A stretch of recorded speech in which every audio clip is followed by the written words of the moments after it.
नमस्कार दोस्तों, पुनिया श्लोक एलिवाई शो के आज के एपिसोड में हमने देखा देवी अहिल्या अंग्रेजों के ठिकाने तक पहुंच चुकी होती है और तुकोजी भी वहां उनके साथ मौजूद होते हैं। पूछते हैं कि यशवंत, तब तुकोजी बताते हैं कि यशवंत वाड़े की तरफ गए हैं और ज़्यादा सैनिक बल लाने के लिए, मदद लाने के लिए।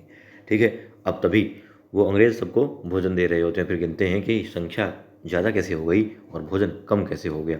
गिनने लगते हैं सब मजदूरों को, तो फिर कोई आता है और बताता है कि जल्दी आप, बुलाया है।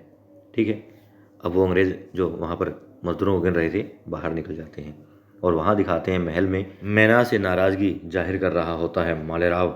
और अब द्वारका कहती है लो मुझे तो। फिर वो देती है उसे धूप और कहती है देखो ये तुम्हें राख लग रही होगी, लेकिन ये राख नहीं है, इसे हवा दो तो ये फिर से, जी हाँ, प्राण इसमें आ जाते हैं, जीवित हो जाती है। और वो उसमें फिर धूप डालती है तो फिर और ज़्यादा धुआं होता है। अब मालेराव को याद आती है केसर की और वहाँ दिखाते हैं तुकोजी और देवी अहिल्या अपने काम को अंजाम दे रहे होते हैं, लेकिन उनका जो एक साथी होता है जिसे घुड़साल में ही पकड़ लिया था गुन्नू ने, गुन्नू से पूछ रहे होते हैं चाकू की नोक पर कि बताओ क्या योजना है तुम्हारी। वो पहले आनाकानी करता है, कुछ भी बताने से और कुछ भी जो गुन्नू पूछ रहे होते हैं उसे समझने से वो कतराता है, इनकार करता है। फिर वो कहते हैं मार डालूंगा तुम्हें, गर्दन उसकी चाकू की नोक पर होती है। तो कहते हैं हाँ ठीक है बताता हूँ। अब वो सारी बातें बता देता है गुन्नू को और गुन्नू फिर उसे मार भी डालते हैं। और वहाँ महल में अब द्वारका कहती है देखो ऐसा ही तुम्हारी आई ने तुम्हारे साथ किया, उसने तुम्हें राख समझ लिया और तुम्हें मौका नहीं दिया। कोई बात नहीं। अब मैना कहती है आप उदाहरण तो दे रही हैं लेकिन गलत स्थान पर। वो गलत स्थान, हाँ मालेराव को आप गलत समय पर गलत जगह गलत उदाहरण दे रही हैं। आप ये चाहती हैं कि गुन्नू को माफ़ी नहीं मिली है देवी अहिल्या से, इसलिए भड़काया जाए राजकुमार को देवी अहिल्या के खिलाफ। कहते नहीं, तुमने ये तो सही समझा कि गुन्नू को माफ़ी नहीं मिली और मैं चाहती भी थी, मैंने अहिल्या से बात भी की थी। वो कहती है माफ़ कर दो उसे, मगर नहीं, उसे माफ़ नहीं किया।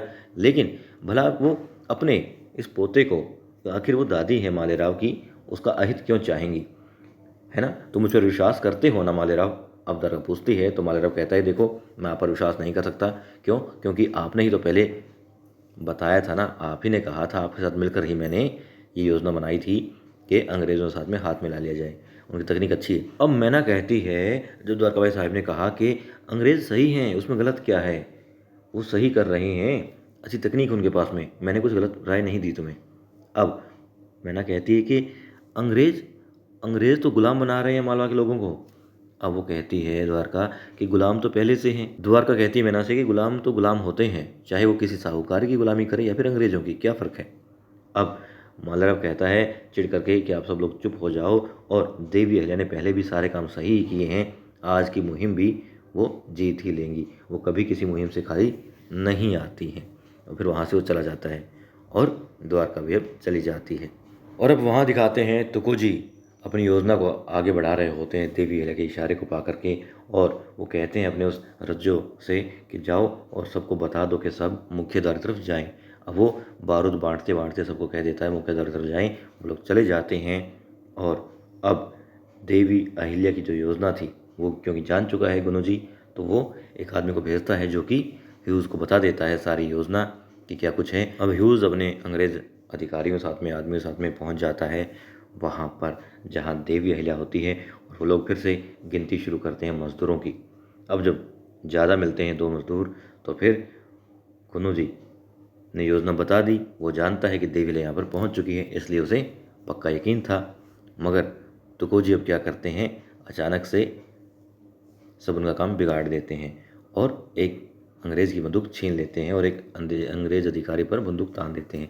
अब भगदड़ मच जाती है, सारे मजदूर बाहर की तरफ भाग जाते हैं और तुकोजी भी मौके का फ़ायदा उठा करके बाहर भाग जाते हैं।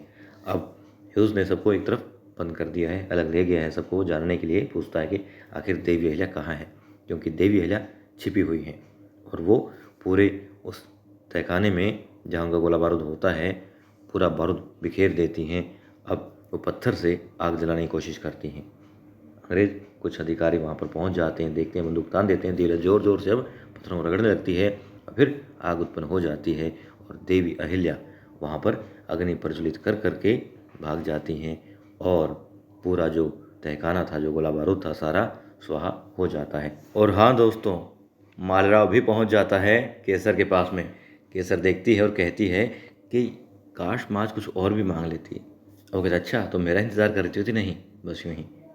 अब ठीक है, मालराव फिर कहता है तुमने ये भी सोचा होगा कि दरवाजे पे खड़े खड़े बात करनी है ना? बोले नहीं, माफ़ कीजिए, अंदर आइए। अब कहते तुम्हारे हाथों का स्वादिष्ट भोजन मिल जाए तो ठीक है। वो लाने जाती है, तभी मालराव सो जाता है और वो देख करके अब उसे निहारती है पहले तो, और फिर मुस्कुराती है, शर्मा भी जाती है जब कन्हैया को देखती है, क्योंकि उसके मन में मालराव की तरह से ही कुछ कुछ हो रहा होता है। अब देखिए दोस्तों, जिस तरीके से मैंने अपना कर्तव्य निभा रही है, देवी अहिल्या तुकोजी यशवंत अपना कर्तव्य निभा रहे हैं, बिल्कुल उसी तरीके से हमें भी अपना कर्तव्य निभाते रहना चाहिए। और मौजूदा दौर में हमारा कर्तव्य यही है कि हमारे अपने सदा स्वस्थ रहें, खुश रहें, हमें उनके लिए ऐसे प्रयास करते रहना चाहिए। तो उम्मीद है आप लोग अपनों के साथ में स्वस्थ हैं, खुश हैं और ऐसे ही खुश और स्वस्थ बने रहेंगे। इन्हीं शब्दों के साथ में अपने दोस्त को दीजिए आज के लिए आज्ञा। नमस्कार, शुभ रात्रि।